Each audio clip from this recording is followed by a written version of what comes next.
Afternoon, everybody. Today I have a story for you. It's a song that I wrote in 2005 when I was invited to come play at a friend of mine's children's home where he is the chaplain of. And this friend, a lot of you know for yourselves.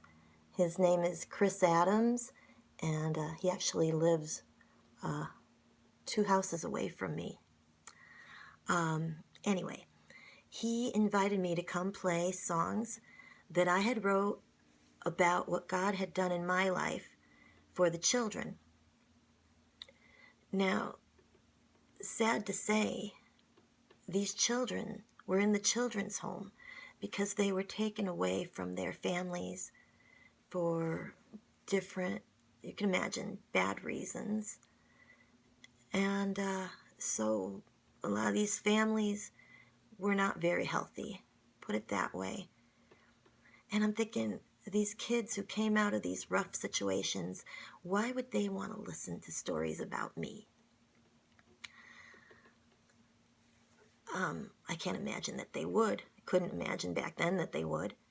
So I'm thinking, as I'm preparing for the show, what could I do to keep their attention? At least to grab it so that they might listen to the rest of what I had to do to sing for them. And I thought, you know what? Kids always seem to pay attention to fairy tales. So I thought I would write a story about what I believe is true, but in fairy tale form. And so I did, and I called it the UNFAIRYTALE. And I would like to play it for you now. If you like fairy tales, I think you'll like this one.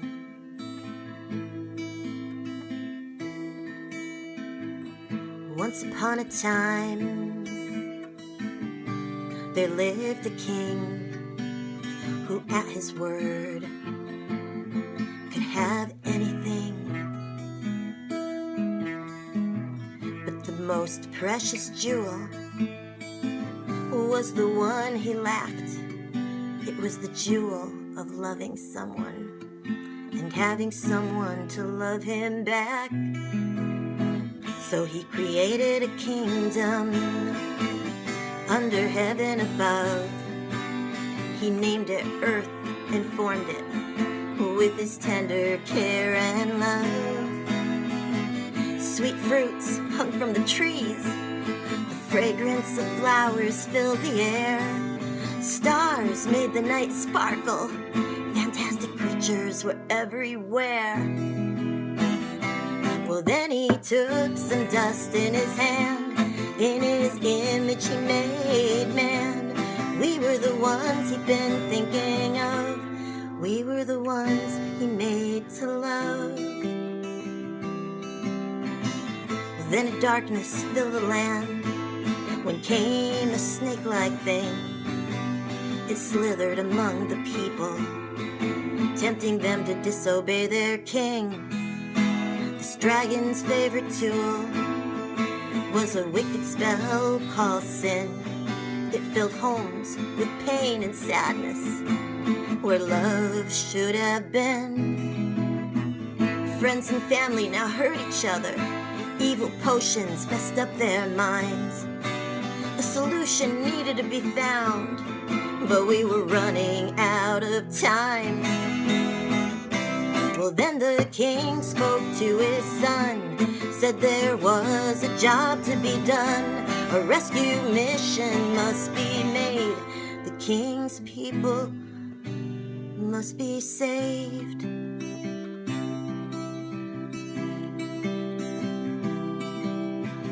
The son left his glory and his throne on high. When he saw the earth and its people, he wanted to cry. He must stop the dragon, but without a gun or knife. His secret weapon to save us was giving his own life. But first he told the people of the king's love for them. Then he pretended to let the enemy capture him. The dragon took the prince and he hung him on a tree. He died, and the blood he shed was the magic that set us free.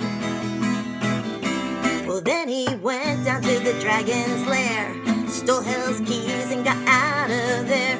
He accomplished his mission and came back alive. Now the power of death could not survive. So when the enemy's staring down in your face, ask God to fill you with his grace. You're a child of the king, but also a knight. He's depending on you to spread love's light. So when your work is done for the king's sake, when your last earthly breath you take, his angels will bring you to heaven's shores. His arms will hold you forevermore.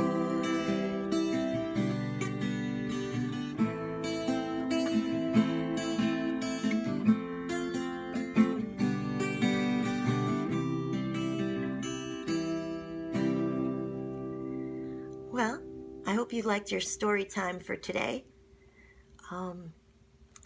I wanted to tell you all I thank you for spending this little bit of time with me almost every day. It comforts me to know that you're there and to know that you love me, and I hope it comforts you to know that I'm here and that I love you. I hope I've shown that through the past when we have touched base together.